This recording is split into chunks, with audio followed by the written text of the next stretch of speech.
तो दोस्तों हम ग्रासिम इंडस्ट्री शेयर के बारे में आज बात करने वाले हैं और ग्रासिम इंडस्ट्री शेयर ने लास्ट डे मंडे को एक अच्छी तेजी दिखाई जिसमें हाई था 1114.65 का एंड लो था हमारा 1017 का। तो क्या इस स्टॉक को हमें अगले दिन ट्रेड करना चाहिए या फिर लॉन्ग टर्म के लिए इस स्टॉक में कहां एक बेस्ट एंट्री बनती है, आज की वीडियो में हम वो जानेंगे।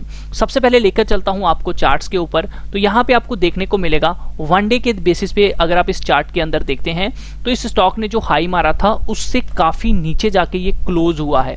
तो क्या ये निफ्टी में जो गिरावट आई थी उस वजह से इसके अंदर हमें ये गिरावट देखने को मिली? क्या इस स्टॉक को ऊपर क्लोज होना चाहिए था या फिर वाकई में यहां पे कोई वीकनेस का संकेत है जिस वजह से ये स्टॉक इतनी नीचे आके क्लोज हुआ? ग्रीन क्लोज हुआ है लेकिन ये जो विक बनी है ये एक चिंता का विषय है, ये बात ध्यान रखिएगा। इसी चीज को हमें समझना है और इसी के बेसिस पे हमें डिसीजन जो है वो लेने हैं। तो दोस्तों मैंने जो स्टॉक का चार्ट पैटर्न लगाया है वो 1 वीक के बेसिस पे लगाया है, तो इसको थोड़ा सा आप लोग समझने की कोशिश कीजिए। देखिए स्टॉक ने एक अच्छी रैली आपको यहां पे देखने को मिली होगी। इस लेवल से गिरावट आई थी, स्टॉक को यहां कोई दिक्कत नहीं हुई। इस लेवल से गिरावट आई थी, स्टॉक को कोई दिक्कत नहीं हुई। इस लेवल पे आके क्या कोई दिक्कत होगी या फिर ये यहां से भी ऊपर की तरफ भागेगा और आपको 1600 या फिर 1500 के टारगेट दे सकता है? ये चीजें आपकी मैं आज क्लियर कर दूंगा अगर आप इसमें न्यू पोजीशन बनाना चाहते हैं या फिर आपके पास होल्डिंग है। तो सबसे पहले तो आपको कुछ इंपॉर्टेंट चीजें मैं बताना चाहूंगा कि इस स्टॉक का अगर आप 90 दिनों का वॉल्यूम वेटेड एवरेज प्राइस देखते हो तो वो बनता है 915 का, और अगर आप इस स्टॉक का 13 दिनों का एवरेज प्राइस देखते हो तो वो बनेगा 1037। याद रखिएगा ये वॉल्यूम वेटेड एवरेज प्राइस है। और अगर आप 21 दिनों का देखते हैं तो वो आपका बनेगा 1009। तो क्या इसमें से किसी लेवल पे अभी स्टॉक है? देखा जाए तो इसके करीब है 13 दिनों के, लेकिन क्या हमको यहां बाइंग करनी चाहिए या नहीं करनी चाहिए उस चीज को समझिएगा और देखेंगे कि इसमें से कौन सा लेवल हमें प्राइस एक्शन के बेसिस पे मिलता है। ठीक है, तो चलिए बढ़ते हैं। तो मैं आपको बता दूं पहला रीजन ये कि अगर आप ये सोच रहे हैं कि स्टॉक ने अगर इस लेवल को तोड़ दिया था तो अब ये इस लेवल को भी तोड़ेगा, या फिर जैसे इसने यहां इसको तोड़ दिया था बिल्कुल दिक्कत नहीं आई थी, इस बार भी ऐसा हो जाएगा, तो दोस्तों मेरा व्यू कहता है कि नहीं, ऐसा नहीं होने वाला है। रीजन क्या है? अगर आप इसको ऊपर से देखेंगे तो this is a resistance, this is a resistance, this is a resistance, this is a resistance, this is a resistance. इसने जब इस रेजिस्टेंस को तोड़ा था, याद रखिएगा इस ट्रेंड लाइन को जब तोड़ा था तो इस हिसाब से इसका फर्स्ट टारगेट ये बनता था। नो डाउट अगर ये इसको भी तोड़ता है तो सेकंड टारगेट ये बनता था, जिस हिसाब से ये प्रॉपर चला।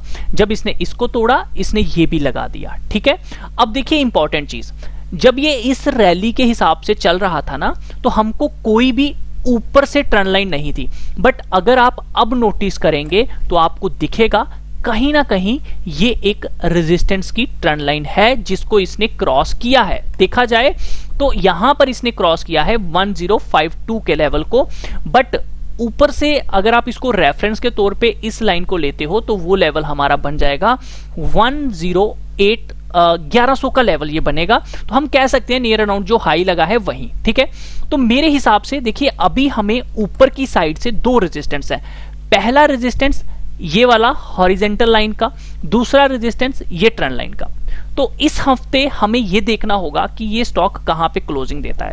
दोस्तों इस हफ्ते अगर ये स्टॉक 1052 के नीचे क्लोजिंग देता है तो हम ये कह सकते हैं कि कहीं ना कहीं ये जो लाइन है ये वाकई में एक सेलिंग प्रेशर है, ये जो है ये वाकई में एक सेलिंग प्रेशर है और स्टॉक को नियर अराउंड 941 तक जाने के लिए मजबूर कर सकती है। क्यों मजबूर कर सकती है? क्योंकि अगर आप नोटिस करोगे तो ये जो रेड लाइंस मैंने यहां पे बनाई हुई हैं, आप इसको नोटिस करें तो आपको दिखेगा कि कहीं ना कहीं पीछे से एक ये सपोर्ट लाइन है, और वैसे भी स्टॉक अपनी ट्रेंड लाइन को टच करने के लिए जरूर आता है। तो उस हिसाब से ये हो सकता है यहां पर आपको 941 तक दिखे।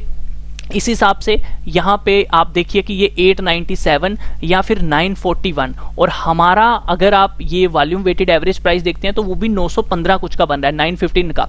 और ट्रेंड लाइन के हिसाब से अगर आप प्राइस देखते हैं तो आपको ये जो हॉरिजेंटल लाइन है ये भी 944 है, उसी के पास बिल्कुल बन रही है। तो मतलब 90 दिनों का वॉल्यूम वेटेड एवरेज प्राइस को ये कहीं ना कहीं टच करने के लिए यहाँ से नीचे की तरफ आ सकता है। तो मेरे हिसाब से अभी इस लेवल पे बाइंग करना बिल्कुल नहीं बनता। हाँ, अगर ये 1100 ये जो इसने अभी हाई लगाया है 1114-16 का, इसको अगर इसने क्रॉस कर दिया और उसके ऊपर कैंडल क्लोज हो जाती है तो हम यहाँ पे टारगेट ले सकते हैं आराम से 12-14 का। कितना लेवल टारगेट ले सकते हैं हम? ये 12-14 का लेवल हमको बहुत तेजी के साथ मिलेगा। उस केस में 991 का हम लोग स्टॉप लॉस ले सकते हैं, ये बात ध्यान रखिएगा। तो रिस्क रिवार्ड बराबर बराबर आपको यहाँ पे देखने को मिलेगा, बट क्रॉस होना चाहिए हमारा 11, ये जो हाई लगा है ये बात ध्यान रखिएगा।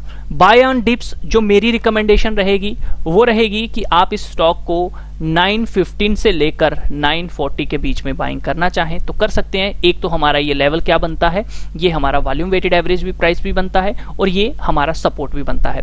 तीसरी चीज यहाँ पे मैं आपको बता दूं कि मैं यहाँ पे क्यों बिलीव करता हूं कि यहाँ से नीचे आ सकता है। तो पहला रीजन मैंने आपको ये बता दिया कि कहीं ना कहीं हॉरिजेंटल लाइन आपको दिख रही है, दूसरी ये ट्रेंड लाइन आपको दिख रही है। तीसरा रीजन मैं आपको यहाँ पे ये भी बता देता हूं कि अगर आप फेविकोनिक रिट्रेसमेंट के हिसाब से देखते हो तो आप यहां से इसको लगाइए एंड बिल्कुल नीचे तक देखिए। जिन लोगों को ये फेविकोनिक रिट्रेसमेंट यूज करना नहीं आता है मैं उनको बता दूं, YouTube पे जाइए, सर्च कीजिए एनालिस्ट साजन FAB रिट्रेसमेंट, तो आपको ये वीडियो मिल जाएगी। इसमें प्रॉपर यूज करना आपको सिखाया गया है। तो आप देखेंगे कि ये जो स्टॉक है अभी इसने अपनी 0.78 की रिट्रेसमेंट को चेक किया है और अगर इसको टेस्ट किया है तो एक बार नीचे 0.612 की रिट्रेसमेंट को टेस्ट करने के लिए आएगा, जो कि लेवल हमारा बन रहा है आराम से नियर अराउंड 963 का। तो इसीलिए मैंने बोला कि 944 लेवल अच्छा है।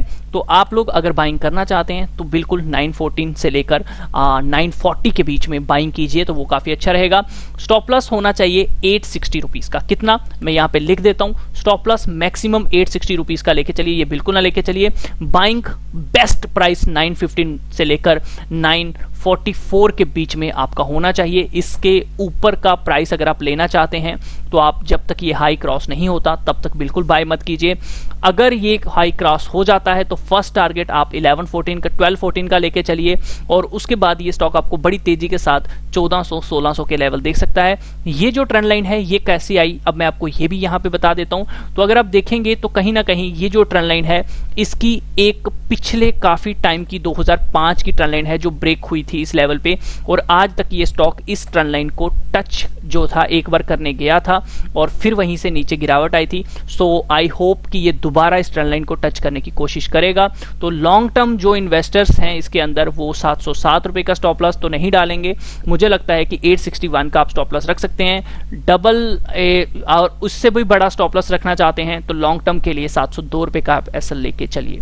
तो ये मेरी राय है। अभी बिल्कुल भी बाय मत कीजिए। हाई ब्रेक होता है, हाई ब्रेक होने दीजिए, क्लोजिंग देने दीजिए, उसके बाद नीचे टेस्ट करने दीजिए। किसको टेस्ट करने दीजिए? 1086 को टेस्ट करने दीजिए और जैसे ही हाई ब्रेक होता है तो आप फर्स्ट टारगेट 1217 के लिए जाइए और 1700-1800 के लेवल आने वाले टाइम में स्टॉक में देख सकते हैं जब भी ये 1100 का लेवल अपना होल्ड करना शुरू कर देता है। तो दोस्तों ये है मेरा प्राइस एक्शन। और ऑप्शन चेन का डेटा अगर आप नोटिस करें तो मैं आपको फरवरी का डेटा यहाँ पे बता रहा हूँ। तो फरवरी के डेटा के हिसाब से आप लोग यहाँ पे ध्यान से देख लीजिए कि 11950 का लेवल पे आपको सबसे ज्यादा ओपन इंटरेस्ट दिख रहा है और ये है 1100 का लेवल। मतलब कॉल राइटर ये एक्सपेक्ट करते हैं कि ये स्टॉक 1100 के ऊपर नहीं जाना चाहिए।